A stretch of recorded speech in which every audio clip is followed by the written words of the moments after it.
Anders als du glaubst. Welcome to a new episode of the podcast Anders als du glaubst. My guest today is Professor Elizur Bar-Asher-Siegel from Hebrew University in Jerusalem. I always find I like it more when you say a bit about yourself and not what I read about you. So how would you introduce yourself when you meet people? In general, I'm a professor of Hebrew language and linguistics at the Hebrew University.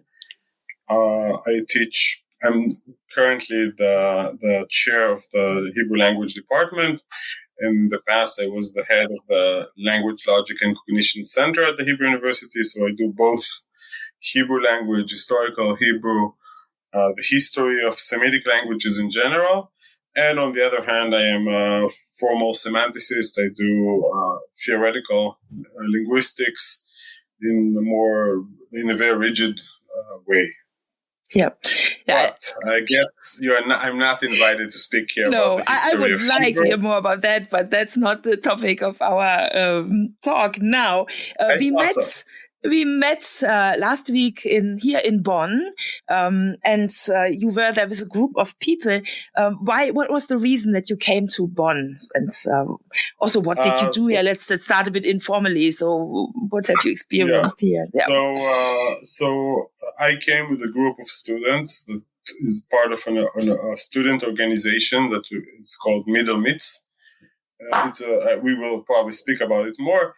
But part of it is the idea is that students, Palestinian and Israeli students and international students meet together, and we were invited. And what we do, some of the meetings are online, but we believe in the physical meetings. So we are actually meeting with students from all over the world, and we were invited by the faculty of Protestant theology at Bonn University, and they hosted our international meeting, which consisted of students from Hebrew University, Tel Aviv University, University of Notre Dame from the US, and students from Bonn. Yeah, you said you believe in personal encounter. Why do you think? What is the additional value of when you meet in person and not in Zoom? Zoom, I mean, there are advantages to Zoom. I can speak about it actually, but I think at the end of the day, when you spend 72 hours together, it's a different level of encounter. Actually, on Friday last week, we had one of the most difficult conversations I ever had in the conflict, like a real conversation, which was really like a moment that we all felt sad and frustration towards each other. And afterwards, we went to have dinner together at a restaurant in the middle of the city of Cologne. And this is the best way to remind ourselves that we are all people, and regardless of despite all the difficulties and all the disagreement and frustration and hostility, at the end of the day, we all have to decide whether we like Vienna schnitzel or not, and the split is not necessarily. And the split is not necessarily according to nations, but according to personal taste. So, and maybe that's a good transition to talk about the organization with that you were here. So can you tell a bit the history? So how did Middle Mitz come into being? What was the goal to start this? Yeah, so Middle Mitz started around December 2023. So we're talking a few months after October 7th, in a hackathon that students that called the day after. We were naive by then, believing that the end of the war is coming soon. And the thought was, okay, how the civil society should be prepared for the day after. And there were many, many parts of it, but part of it was actually the humanities. And the question is how the humanities is relevant.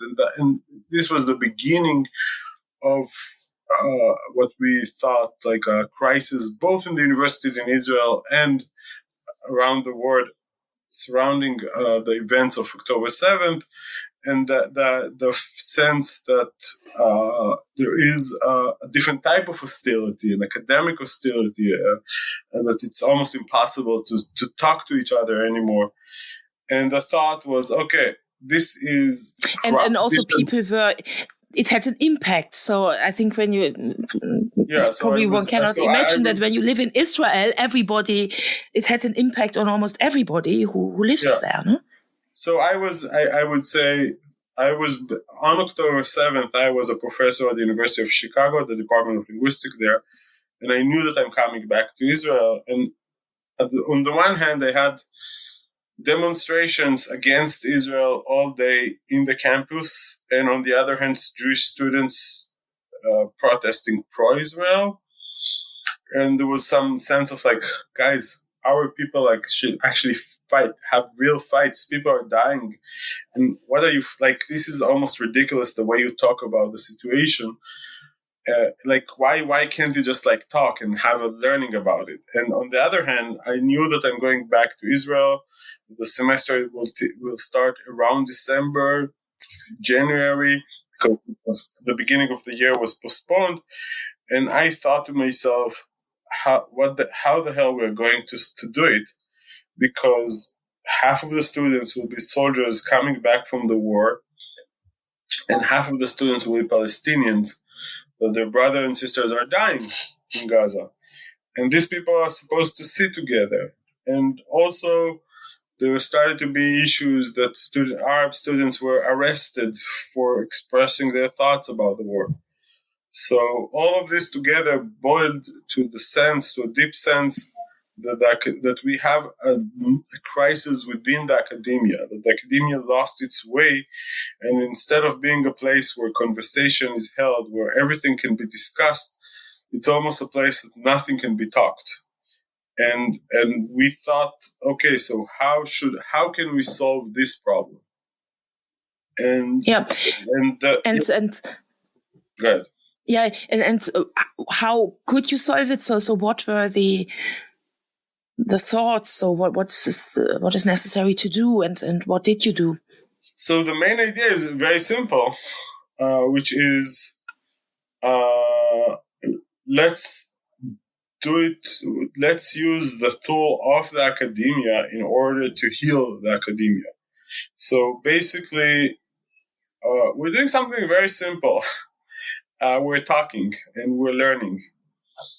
And the idea is to not avoid the conversation. Often there is a thought that it's like when there is a war, let's not talk. And we say the opposite. This is the time to talk. This is the time to actually have the most sincere and serious conversations. And let's discuss together what's going on. And let's do it in an academic way. So if people are blaming each other for committing genocide, let's have a conversation about what is genocide. If people are talking about resistance, violent resistance, whether it's legitimate or not, let's have a discussion about the questions of the limits of resistance. Or if we're talking about the fact that national trauma are not discussed, like the Holocaust or the Nakba, let's have a sincere conversation about it. Let's have a conversation about what is a national trauma, what is a personal trauma, what's the differences between them. And since this is an international problem, we thought that it also should be dealt at the international level. And this is why in the conversation from the beginning, we had students from all over the world. So we had from Germany, we had from Spain, we had from different universities in the States. And the idea is that we are all part of an academic and universal international community. And therefore we must have this conversation together as an international community. Yes, and the goal of this conversation is not to find unity or to find solutions. But so you said on Thursday when you were in Bonn that you learn to fight and to we have differences and they are there and you cannot harmonize the differences. So actually, when I was in your house of prayer, I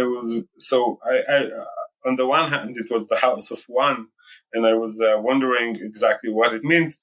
But at the end, actually, when you read the verses from the Bible, actually Leviticus 19, one of the verses that you read was, "You shall not hate your brother in your heart; you shall surely rebuke your fellow."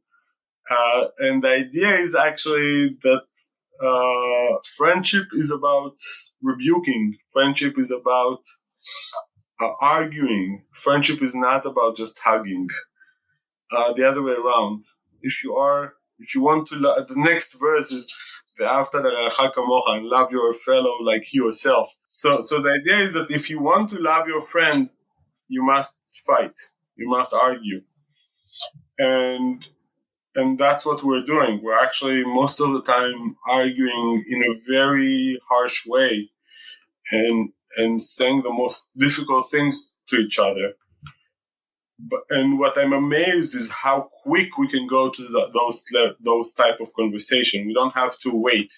Like in Bonn, after already in the first conversation, we had very severe questions with each other about it. When the first discussion was about the moral limits of war and the moral justification of war.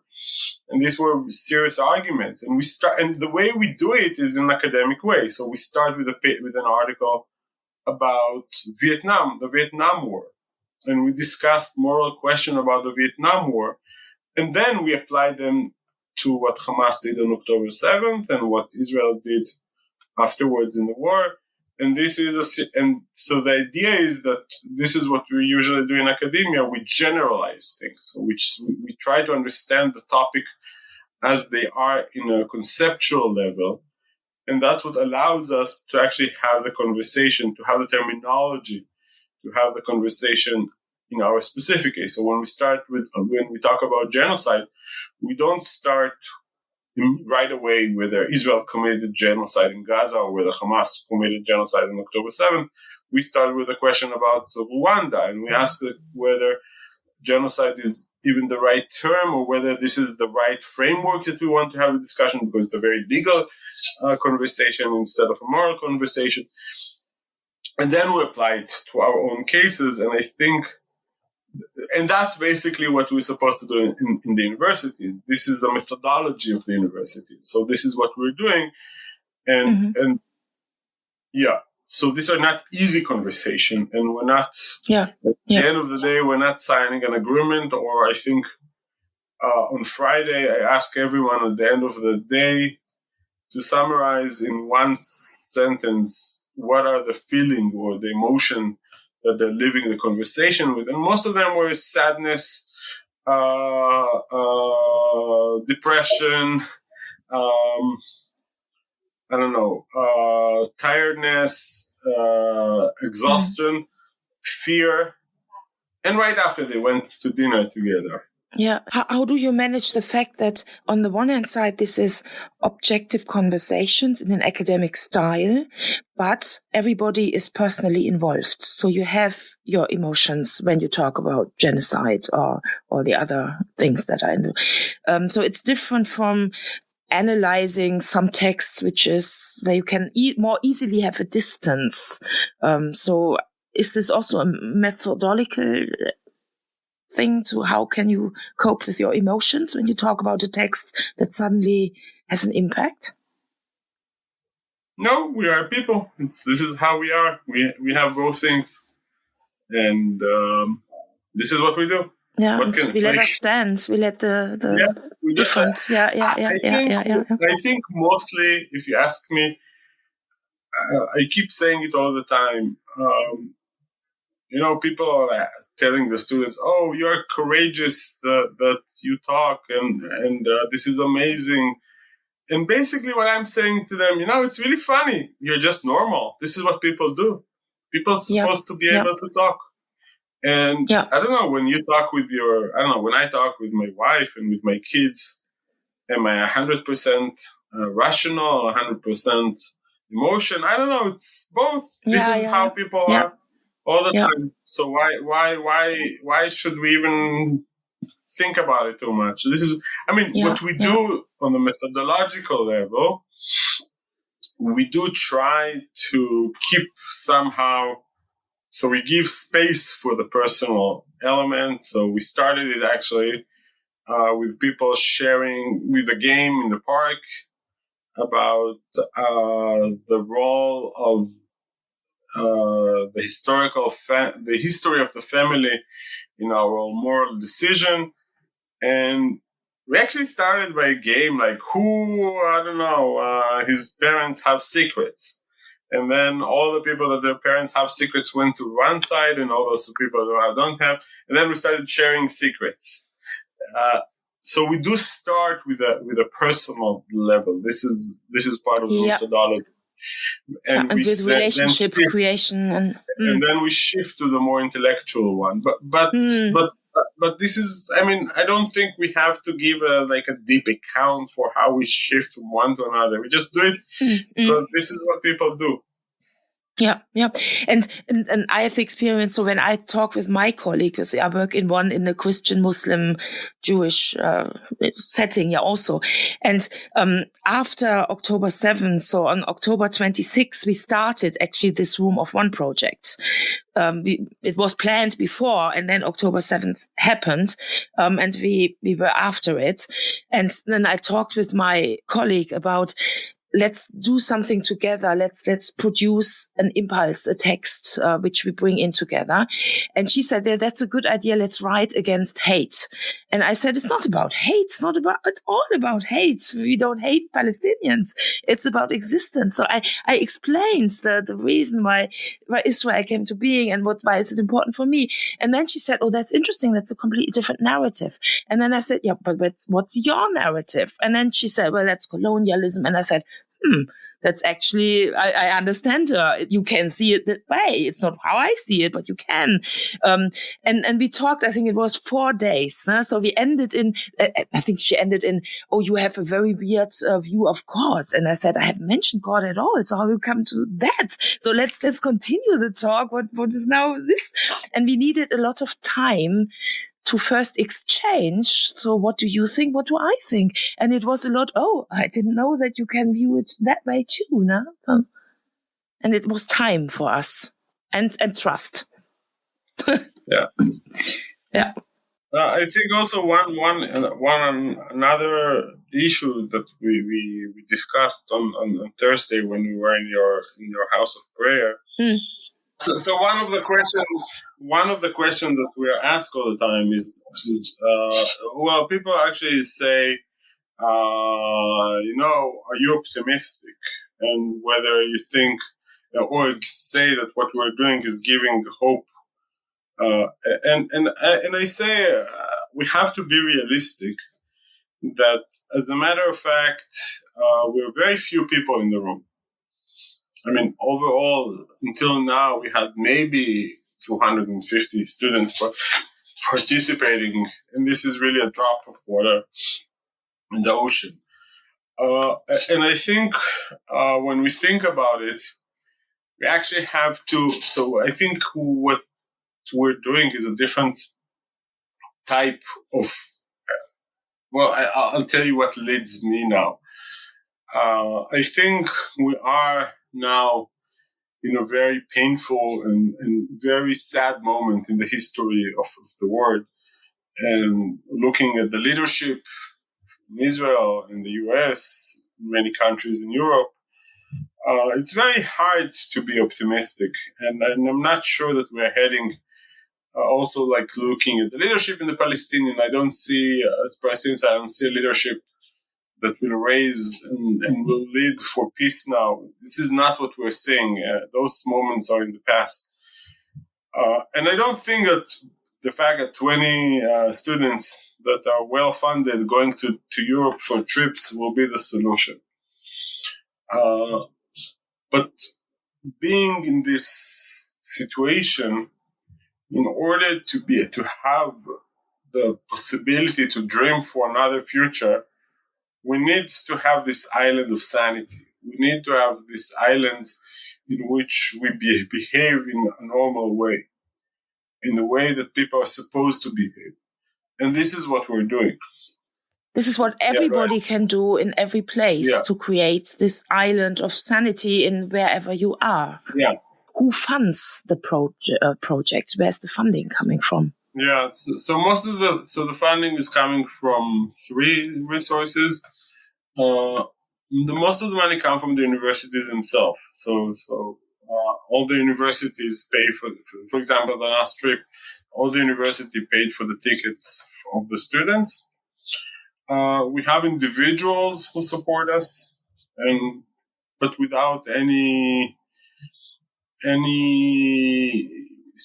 without any request. So it's under no condition. Like we get only money that said that this is, and foundations in the same way. Only foundations that have zero restriction on the way we use the money, so that's But still, most of the money comes from the universities, which I'm happy. And with that, you travel to places to meet in person. Exactly. And it's places outside of Israel? So we do, the Palestinian and the Israeli students meet in Israel, but with the international students, we meet only in the US. Yep. So first, it lets us live in a normal way, which we need. We need, it's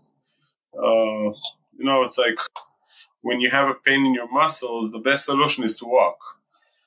Because if you behave normally, then the body finds it. So I think we need it as an air for ourselves, and also to keep those moments for the future, to keep those moments, something in the future when things will change, there will be enough foundation to build on them normal life. So this is what we're doing, and this is the goal of this initiative. To have these islands of normal, because at the end of the day, we're doing something very simple. We're talking, and that's what we're doing. Yes. And it's sad that it's unique, but yeah. I think that's a good final word in a way. Thank you for this talk and thank you for the project. Thank you so much. Dies war ein Podcast des Forums für komparative Theologie. Das Forum ist ein Projekt der Universitäten Bonn und Paderborn und wird gefördert vom Ministerium für Kultur und Wissenschaft des Landes Nordrhein-Westfalen. Alle Podcasts und weitere Informationen finden Sie unter www.komparative-theologie.de.